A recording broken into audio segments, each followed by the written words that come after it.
सावधान।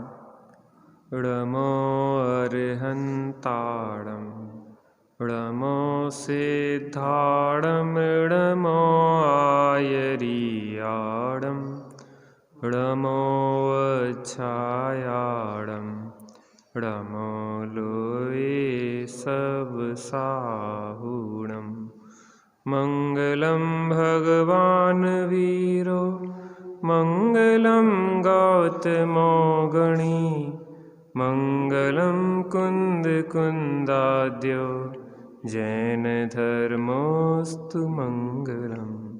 सर्वमङ्गलमाङ्गल्यं सर्वकल्याणकारकं प्रधानं सर्वधर्माणां जैनं जयतु शासनं जैनं जयतु शासनं। जीवमजीवं दव्वं जिणवरवसहेण जैणेन्दिठं देविन्दविन्दवन्दं वन्दे तं सर्वदा शिरसा। आत्मज्ञान ही ज्ञान है शेष सभी अज्ञान, आत्म शांति का मूल है वीतराग विज्ञान वीतराग विज्ञान।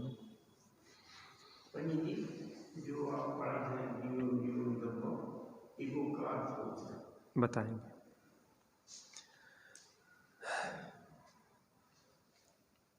जम्बू कुमार के जीवन की घटना है। जम्बू कुमार को एक बार एक मुनिराज का दर्शन हुआ। मुनिराज ने उपदेश दिया कि आत्मा इन पर पदार्थों से, पर भावों से, यहाँ तक कि मोह राग देश आदि विकारी भावों से भिन्न एक चैतन्य स्वरूप चिद्रूप है। और ऐसा समझकर जम्बू कुमार को वैराग आ गया। उन्होंने अपनी आत्मा का आश्रय लिया, निर्विकल्प स्वरूप के आनंद का वेदन किया। बाहर से व्यक्ति को कितना ही हटाने का प्रयास किया जाए कि पंचेंद्रिय के विषय भोगों में सुख नहीं है, पर में सुख नहीं है, लेकिन बाहर शब्दों में वह भले रटता रहे, लेकिन जब तक आत्मा के आनंद का स्वाद, अतीन्द्रिय आनंद का वेदन जीव को नहीं होता, तब तक पर से वैराग्य सच्चा नहीं होता है। बाहर भले वह सब कुछ छोड़ दे, लेकिन अंदर में उसकी पकड़ बनी रहती है। लेकिन अंदर में छूट जाए और बाहर में सब कुछ बना रहे, तो भी उन सब के बीच में भी वह अपने को पृथक ही देखता है। जम्बू कुमार को आत्म ज्ञान हुआ मुनिराज के निमित्त से, और जम्बू कुमार दीक्षा लेने के भाव से घर में आए। लेकिन माता पिता ने कहा कि बेटा, हमने तुम्हारा संबंध तय कर दिया है और हमारी जवान रखने के लिए तुम विवाह कर लो।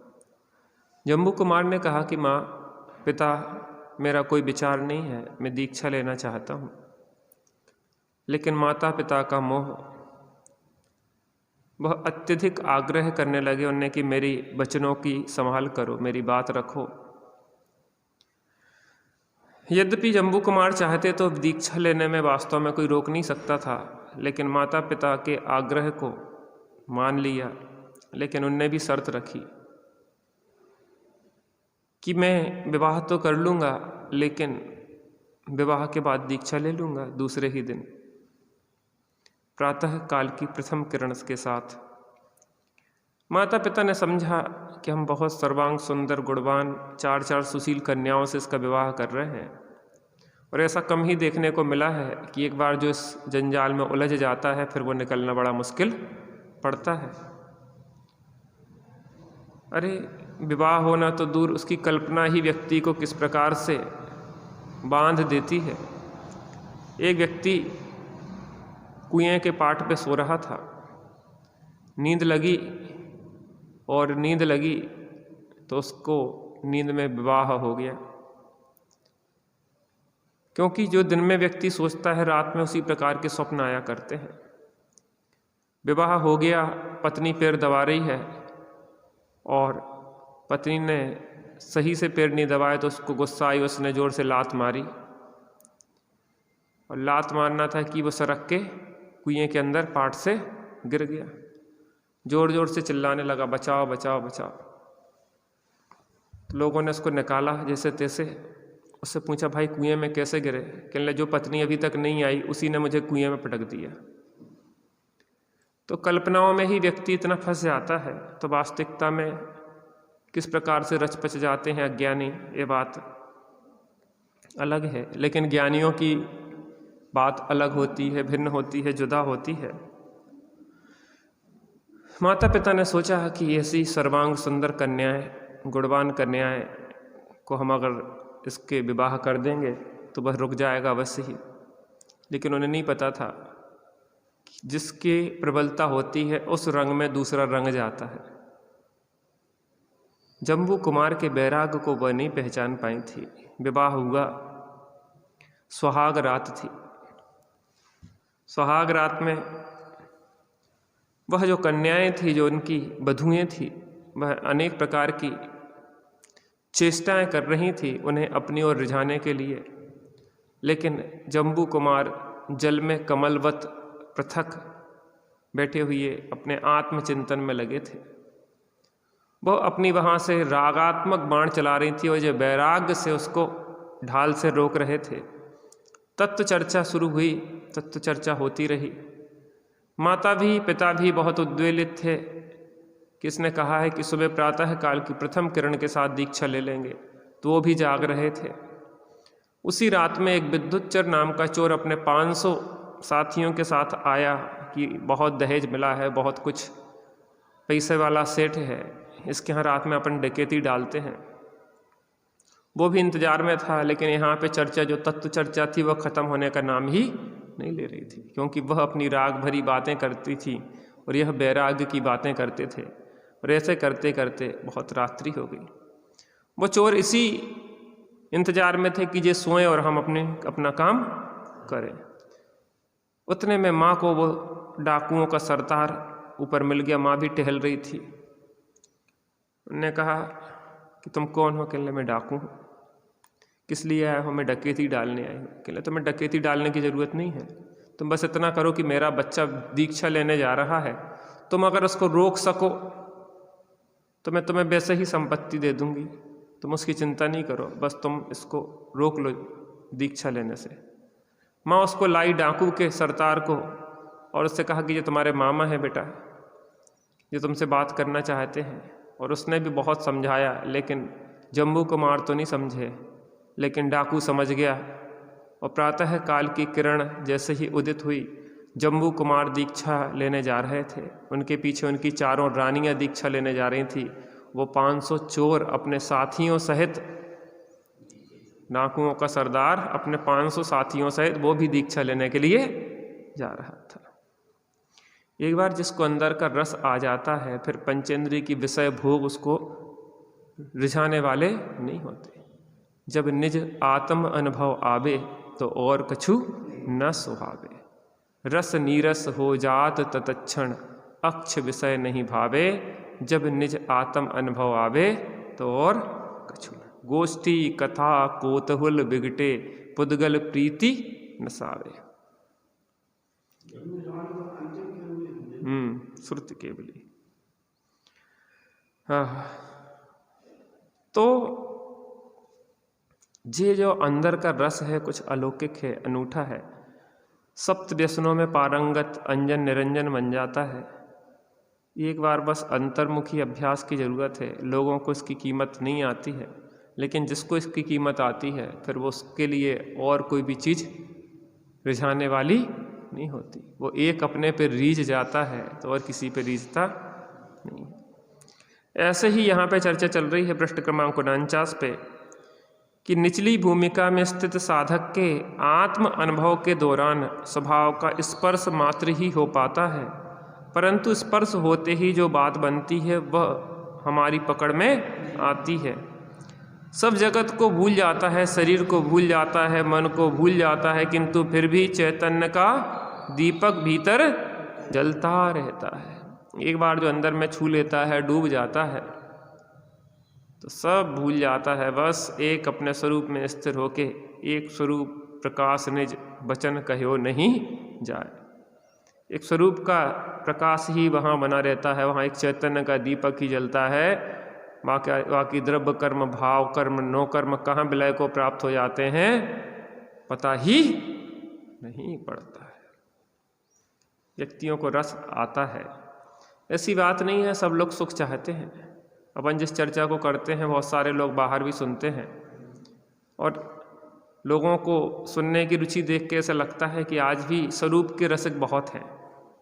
इस दुष्म काल में भी स्वरूप के रसिया बहुत हैं और हर कोई सुखी होना चाहता है, लेकिन मार्ग नहीं मिलने से वह परेशान होता रहता है।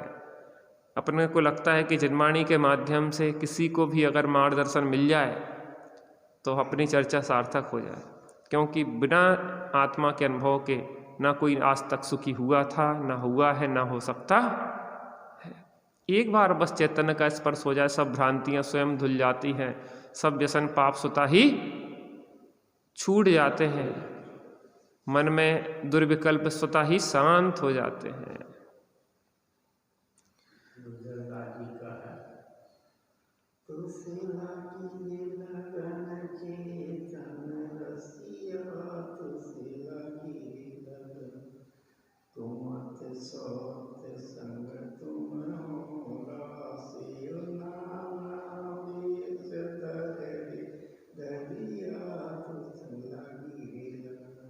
लागी लगन, तुमसे लागी लगन, ले लो अपनी शरण, चेतन प्यारे तेरी भक्ति में क्षण जाए सारे।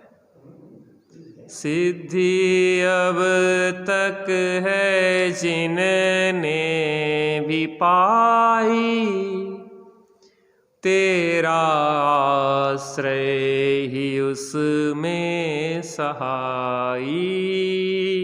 सिद्धि अब तक है जिनने भी पाई, तेरा आश्रय ही उसमें सहाई।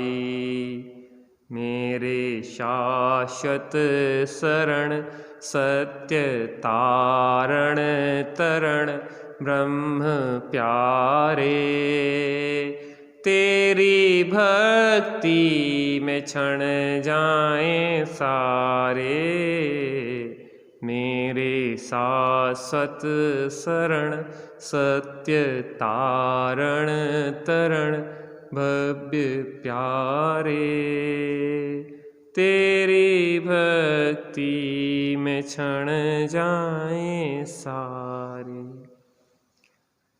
ज्ञान से ज्ञान में ज्ञान ही हो, कल्पनाओं का एकदम विलय हो। ज्ञान से ज्ञान में ज्ञान ही हो, कल्पनाओं का एकदम विलय हो। भ्रांति का नाश हो, शांति का वास हो, ब्रह्म प्यारे, तेरी भक्ति में क्षण जाएं सारे। मेरे शाश्वत शरण सत्य तारण तरण ब्रह्म प्यारे, तेरी भक्ति में क्षण जाएं सारे। आपका आप ही प्रिय तू है, सर्व श्रेयों में नित श्रेय तू है। आपका आप ही प्रिय तू है, सर्व श्रेयों में नित श्रेय तू है। कौन है प्रिय? प्रिय एक अपना शुद्ध चिद्रूप ही प्रिय है, वही श्रेय है। आहा,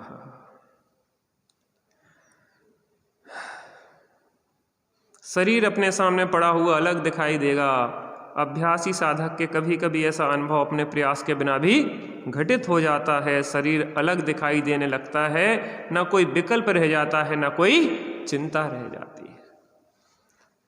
प्रारंभ में अभ्यास करना पड़ता है, बाद में स्वतः ही उपयोग ढलना शुरू हो जाता है। जैसे बच्चा माँ की ओर अपने आप चला जाता है। प्रारंभ में परिचय कराना पड़ता है, ये तुम्हारी माँ है, माँ है, माँ है। बाद में जैसे ही माँ से परिचय होता है, बच्चा सब छोड़ के कहाँ भागता है? माँ की ओर। जैसे ही प्रारंभ में आत्मा से परिचय कराया जाता है, देव सद्गुरु परिचय कराते हैं, उसके बाद जैसे ही एक बार परिचय हो गया, परिचय सम्मेलन। एक कल हमारे पास फोन आया, कहने भाई साहब हम परिचय सम्मेलन से बोल रहे हैं। बहुत अच्छी बात है, आपके यहाँ कोई की शादी तो नहीं होनी? हमने कि हमारी होनी है। कहले आपकी उम्र कितनी है? 45 साल। कहले आप अपना रजिस्ट्रेशन नाम वगैरह लगवा दो तो हम आपका व्यवस्था करवा देंगे। हमने हमारी शादी होनी है मुक्ति बधू से। उसका परिचय सम्मेलन में परिचय नहीं होता, उसका तो एकांत में परिचय होता है। हमने कि हम ब्रह्मचारी हैं और आपने गलत जगह फ़ोन लगा लिया है, थोड़ा आप देख लिया करो किसके पास फ़ोन लगा रहे हैं, समय खराब नहीं होगा। तो किससे करना है? आपका आप ही प्रिय तू है, सर्व श्रेयों में नित श्रेय तू है। तू ही प्रिय है, तू ही श्रेय।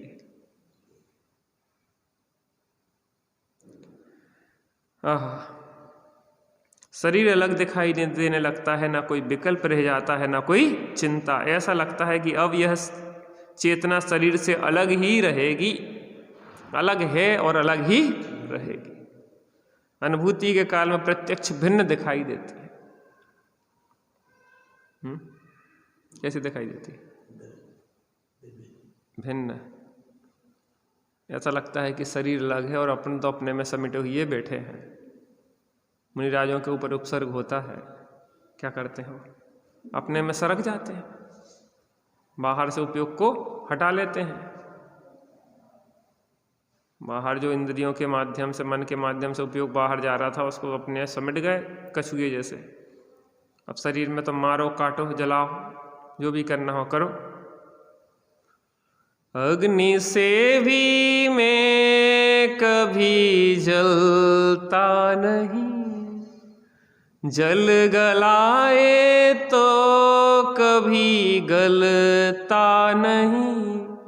शस्त्र से भी मैं कभी कटता नहीं, मैं सदा ज्ञायक स्वभावी आत्मा।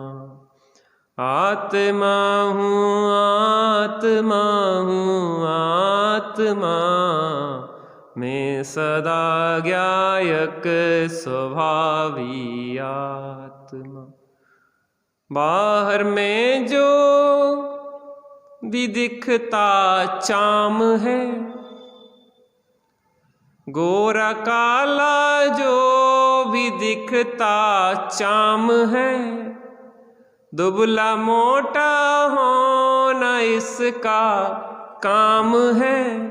सब शरीरों से रहित में आत्मा, सब शरीरों से रहित में आत्मा, मैं सदा ज्ञायक स्वभावी आत्मा, मैं सदा ज्ञायक स्वभावी आत्मा। आत्मा हूँ, आत्मा हूँ, आत्मा, मैं सदा ज्ञायक स्वभावी आत्मा। चर्म चक्षु से कभी दिखता नहीं, मूढ़ जन अज्ञान बस जाने नहीं। सब विभावों से रहित में आत्मा, में सदा ज्ञायक स्वभावी आत्मा। आपने कभी आनंद लिया? अनंत ऊंचाइयों में काय में? अनंत ऊंचाइयों, ऊंचाइयों में नहीं, गहराइयों में जाने का आनंद लिया हमने।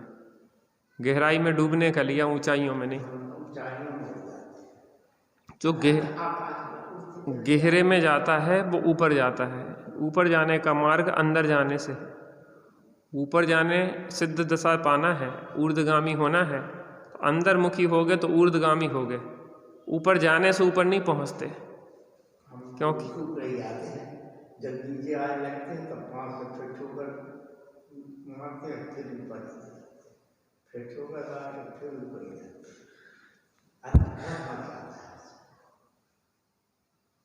अंदर जाओ और ऊपर जाओ। वो ऊपर का मार्ग अंदर से होकर गुजरता है। अंतर्मुखी हो जाए जो तो ऊर्ध्वगामी हो जाता है, क्योंकि अंतर्मुखी होता है तो विकारों का अभाव होता है। वो विकार हमारे साथ पत्थर की तरह लटके हुए गले में, तो हम डूबते जाते हैं। और जैसे ही विकार हटते जाते हैं, हम ऊर्ध्वगामी स्वभाव है तो ऊर्ध्वगामी हो जाते हैं। जैसे हाइड्रोजन का गुब्बारा होता है, जब तक पकड़े रहोगे तब तक नीचे रहोगे, जैसे छोड़ोगे ऊपर चला जाएगा। ऊपर तो जाते हैं, जब नीचे आने लगते हैं तो फिर ठोकर पाँव से मारते हैं, तो फिर ऊपर जाते हैं। ऐसा इतना आनंद आता है, पर जाना बहुत गहरे पड़ता है। हा। ऐसी घटना समाप्त होने पर भी फिर उसका असर बना रहता है। ऐसी विरक्ति बनती है जैसे पहले कभी नहीं हुई। वो आनंद अलग है। जिन वाणी अमृत रसाल रसिया रे सुनबा, जिन वाणी अमृत रसाल रसिया रे सुनबा, आओ रे सुनबा, आओ रे सुनबा, आओ रे सुनबा, आओ रे सुनबा, जिन वाणी अमृत रसाल रसिया आओ रे सुनबा।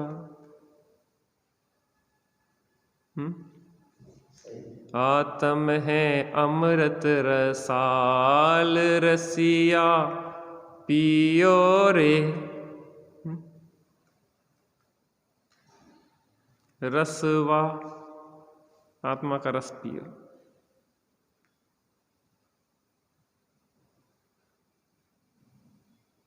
आनंद स्रोत बह रहा और तू उदास है, अचरज है जल में रह के भी मछली को प्यास। ऐसी घटना समाप्त होने पर भी फिर उसका असर बना रहता है। ऐसी विरक्ति बनती है जैसे पहले कभी नहीं हुई। फिर शरीर का जन्म इसका जन्म नहीं रहता, और न शरीर की मृत्यु इसकी मृत्यु रह जाती है। मृत्यु का भय समाप्त हो जाता है।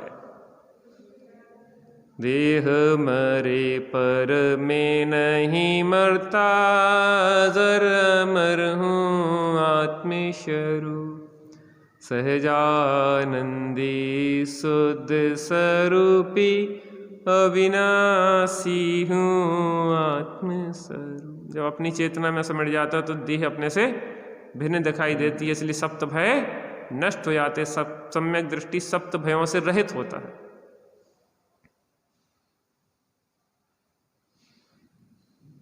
इसने मृत्यु को प्रत्यक्ष जो देख लिया है, जो मृत्यु में घटता है वह आज साक्षात हो गया। मृत्यु में शरीर जैसे भिन्न होता है चेतना से, वैसे ही अनुभव के काल में भी उसने शरीर को प्रत्यक्ष भिन्न देख लिया।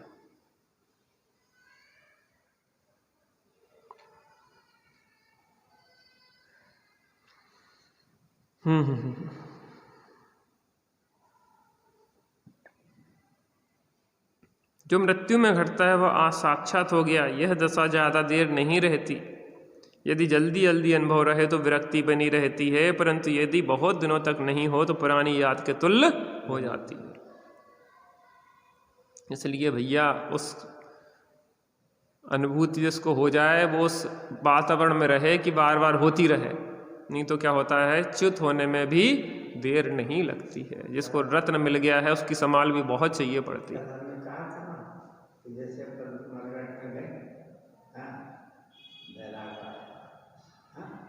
तो घर तक आते आते तो फिर उतरे, फिर वो याद और फिर कोई चक्कर में जा, फिर ऊपर बैठ कर जा, फिर वो याद आ रही है, संयोग बनेगा तो याद बनेगा। उसके लिए तो किसी ना किसी को मानना पड़ेगा, इसके लिए तो अंदर में जाना है बस।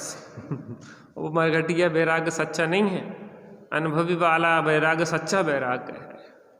मरघटिया वैराग्य उसी को कहते हैं कि थोड़ी देर रहता है चला जाता है, लेकिन अनुभव का जो वैराग्य है वो सतत चलता है अनंत काल तक। अब हम अमर भये ना मरेंगे, अब हम अमर भये ना मरेंगे, तन कारण में ध्यात दियो तज, तन कारण में ध्यात दियो तज, क्यों कर देह धरेंगे, अब हम अमर भये ना मरेंगे। आगम ज्ञान और आत्मज्ञान। आत्मा के बारे में आज तक इसने तो जो जाना है वह आगम के द्वारा, शास्त्रों के द्वारा जाना था, दूसरों से जाना था, परंतु अब इसने स्वयं चख कर जाना है, अपने अनुभव से जाना है। अभी पराधीन था, दूसरे के अधीन था, लेकिन अब कैसे जाना, अपने अनुभव से। किसी ने शक्कर के बारे में सुना है, समझा है, और किसी ने शक्कर को चखा है। सुने समझे वाले का श्रद्धान बदल सकता है। कोई कहे कि न शक्कर खारी होती है, कहले नहीं नहीं नहीं, हमने तो बहुत पढ़ा है शक्कर मीठी होती। कहले किसने कहा, हमने चखी है खारी होती है। वो जोर देगा तो क्या कहने लग जाएगा दूसरा, होगी सही बात। लेकिन किसी ने चखी है शक्कर, तो वो कहेगा पूरी दुनिया एक तरफ हो जाए तो शक्कर उसके बाद भी क्या कहेगा, मीठी होती है, मीठी होती है, मीठी होती है। ऐसे आगम ज्ञान पराधीन है, लेकिन आत्मज्ञान स्वानुभव ज्ञान स्वाधीन है। जिसने आत्मज्ञान अनुभव के द्वारा उस आत्मा का रस चखा है, उसे तीन लोक में भूचाल आ जाए, कंप आ जाए, कोई भी स्थिति बन जाए, वो उसको विचलित नहीं कर सकती। स्वाधीनता का मार्ग तो निर्ग्रंथ मार्ग है, आराधना का मार्ग ही स्वाधीन मार्ग है। स्वाधीनता पर से नहीं स्व से सदा आती, निज में ही तृप्त परिणति स्वाधीन हो जाती। निज में तृप्त परिणति होती है, पढ़ते जाओ, हम सुनते ही स्वाधीन हो जाता।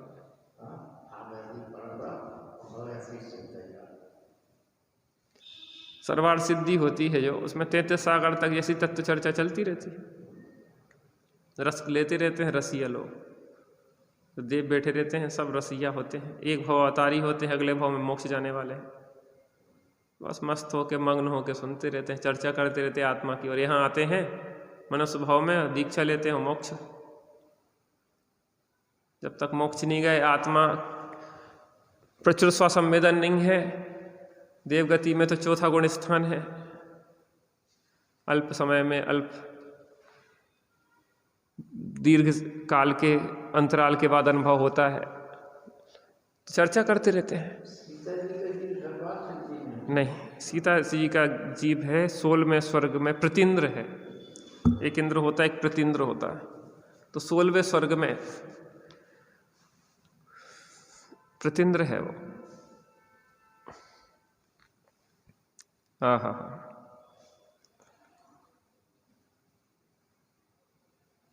परंतु अब इसने स्वयं चक्कर जाना है, अपने अनुभव से जाना है। जीवन धारा में बदलाव मात्र शास्त्रों के द्वारा जानकारी प्राप्त कर लेने से कभी संभव नहीं है। शास्त्र से जानने वाले तो लाखों होते हैं, परंतु उनके जीवन में बदलाव नहीं आता। हाँ, इतना अवश्य है कि अंतरंग बदलाव के बिना भी वे कोशिश करके बाहरी बदलाव ला सकते हैं, परंतु ऐसा बदलाव नकली होता है।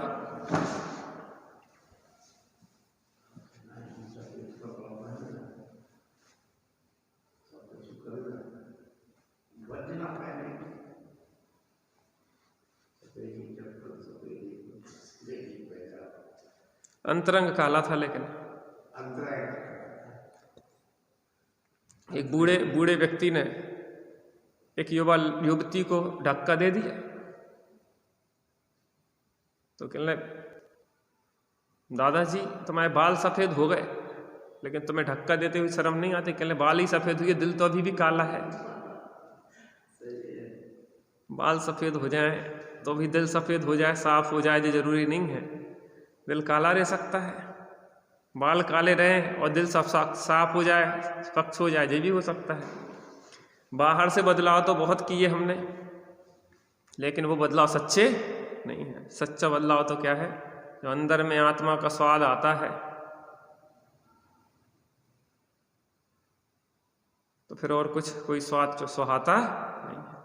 लपकी गाय गुलेंदे खाए और बेर बेर महुआ तरे जाए। एक बार जिसको अंदर की आत्मा के रस का स्वाद लग गया, अब दूसरा कोई स्वाद चढ़ता नहीं है। काली कवरिया पे दूसरा रंग चढ़ता नहीं, काले रंग के ऊपर दूसरा रंग चढ़ता।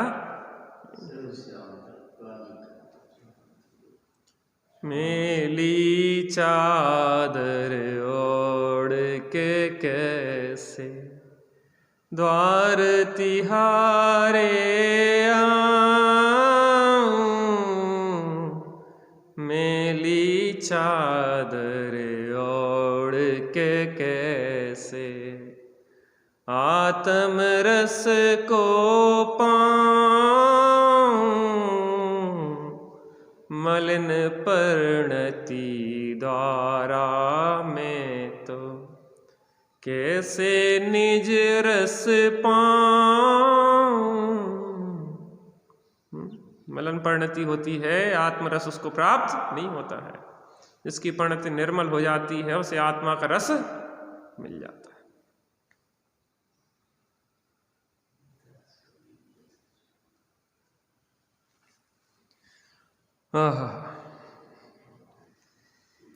तो यहाँ कह रहे हैं कि अंतरंग बदलाव के बिना बाह्य बदलाव तो अनंत बार किया है, लेकिन जिसके अंतरंग में बदलाव हो जाता है उसके बाह्य बदलाव सहज आता है, और वो असली होता है, नकली नहीं होता। वास्तविक नहीं, वास्तविक तो तभी आता है, वास्तविकता तो तभी आती है जब वह परिवर्तन निज आत्मा के आस्वाद से उद्भूत हो, स्वतः आए। बच्चा चक्कू से खेल रहा था और छोड़ नहीं रहा था, माँ बहुत प्रयत्न कर रही, हाथ कटने का डर था, तो माँ ने क्या किया, उसको रसगुल्ला पसंद था, उसे कहा बेटा ले रसगुल्ला लो। जब रसगुल्ला देगी तो माँ क्या करेगा, वो चक्कू, या तो चक्कू पकड़े रहे या रसगुल्ला पकड़े, हाथ तो वही है। ऐसी अंदर में या तो काम होगा या राम होगा। जहाँ काम होगा वहाँ राम नहीं है, और राम है तो काम नहीं है। जिस सीता के हृदय में राम बसते हैं वहाँ रावण नहीं बसा करते हैं। जहाँ सील होता है वहाँ कुशील नहीं होता है। जहाँ आत्मा राम होता है वहाँ पे मिथ्यात्व रूपी रावण प्रवेश नहीं करते हैं।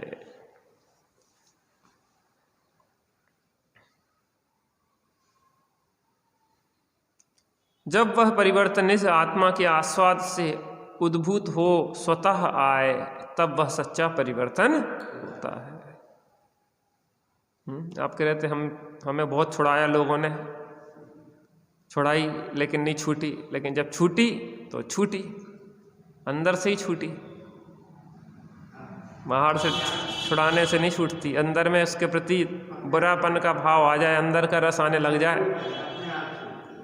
अंदर का रस आता है,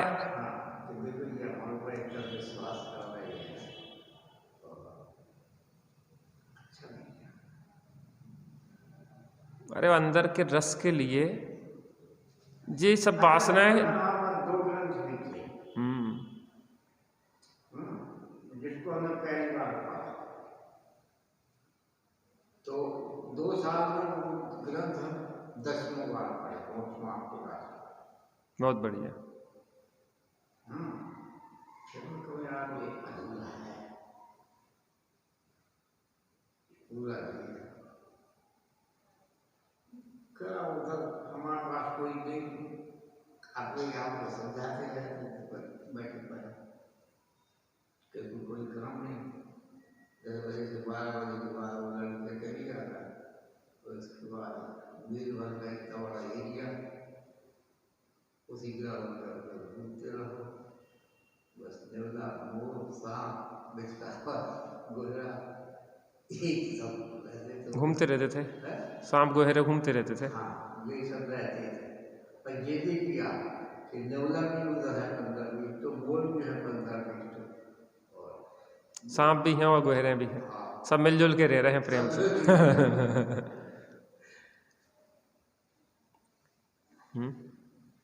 यहाँ मिलजुल के नहीं रहता, मिथ्यात्व होता या सम्यक्त होता, अज्ञान होता या ज्ञान होता, आत्मज्ञान होता या आत्मा का अज्ञान होता।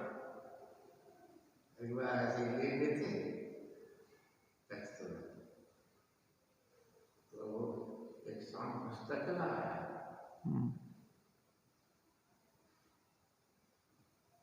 तो जाके जहाँ हमारी लक्ष्मी जलाने वाली थी, घुस गया। मैंने एक करके लकड़ी हटाया, खड़ा हुआ, कुछ खाया, हमने देखी तुम चले जाओ, हम तो महावीर है, मारेंगे तो मर जाओगे। बहुत बड़ा तो एक लकड़ी के ढेर से हटा दो, उस लकड़ी से उधर भी हटाया थे।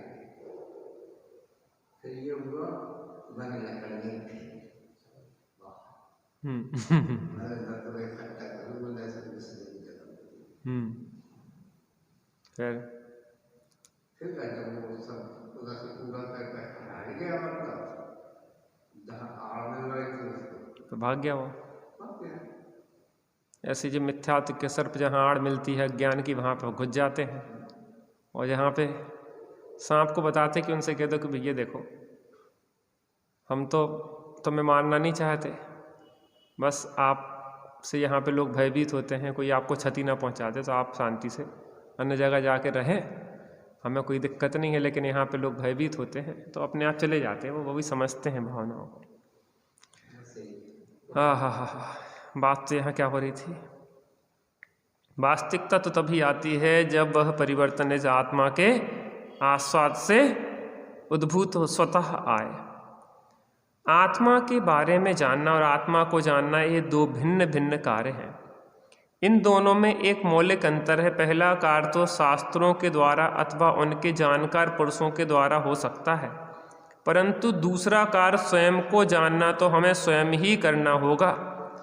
जैसे किसी व्यक्ति के बारे में हमने पढ़कर, दूसरे व्यक्तियों से उसके बारे में सुनकर बहुत कुछ जानकारी हासिल कर ली, परंतु उस व्यक्ति को जानना तो तभी संभव होगा जब हमें उसका साक्षात्कार हो।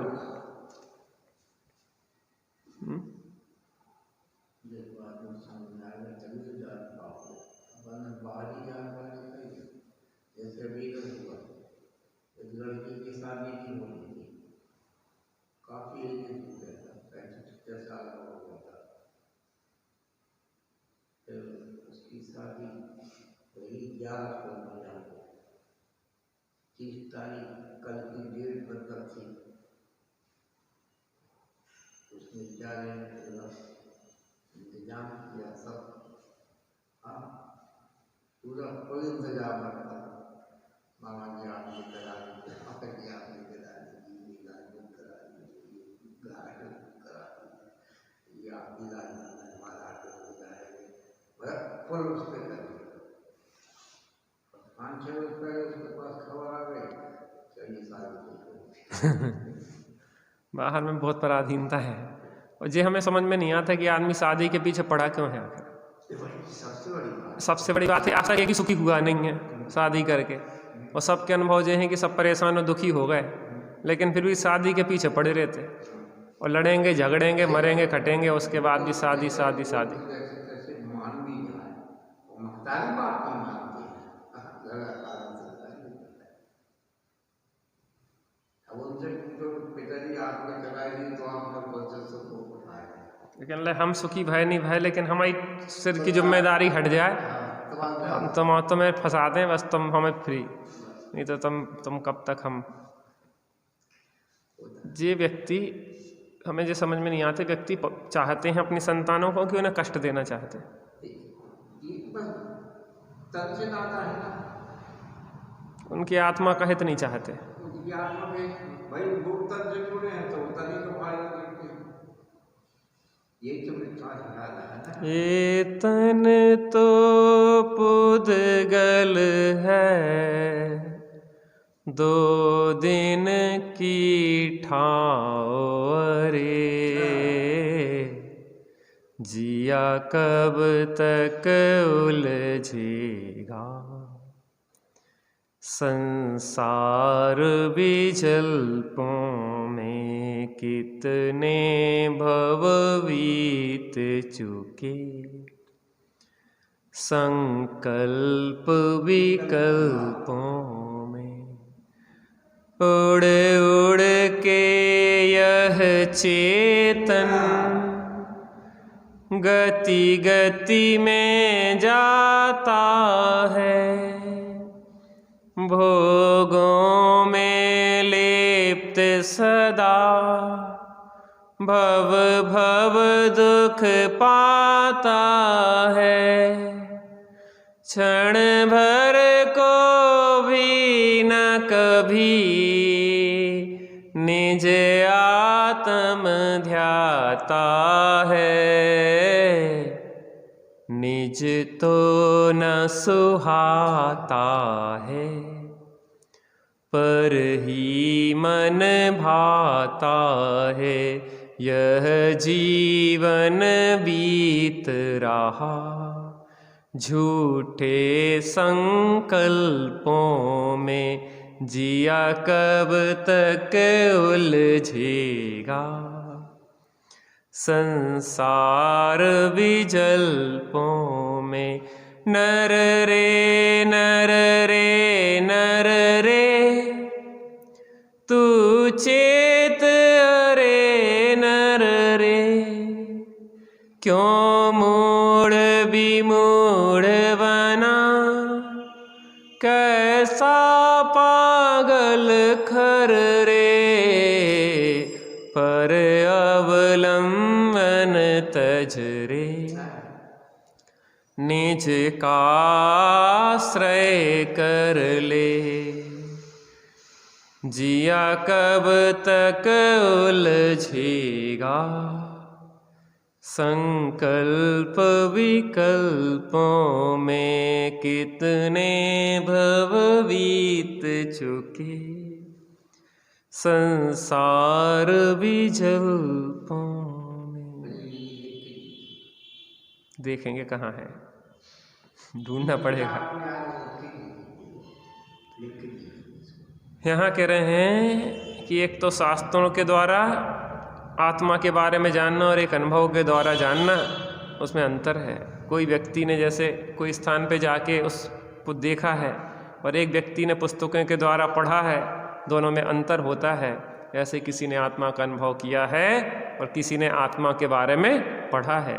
इसलिए आत्मा के बारे में पढ़ के उसको माध्यम बना के और आत्मा का अनुभव करना ही साक्षात सुखी होने का मार्ग प्रशस्त करता है। आत्म राम आत्म राम आत्म राम आत्म राम, तू ही है ज्ञाता दृष्टा, तू ही है ज्ञाता दृष्टा, तू ही है, मैं ही हूँ ज्ञाता दृष्टा मैं ही हूँ, मैं ही हूँ सुख निधान। आत्म राम आत्म राम, आत्म राम आत्म राम, जग में साचो शरण धाम।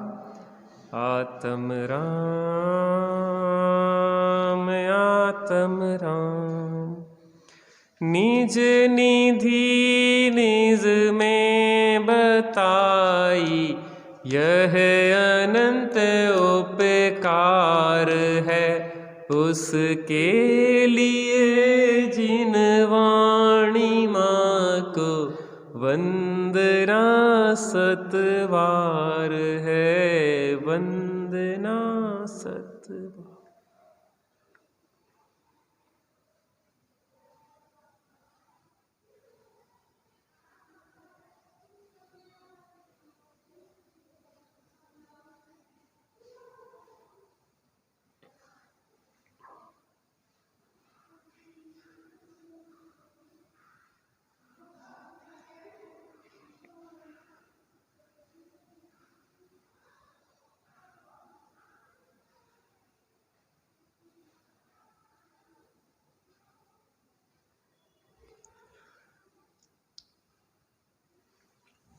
द्वादशांजन वाणी माता की जय, महाजैन धर्म की जय, पंच परमेष्टि भगवान की जय।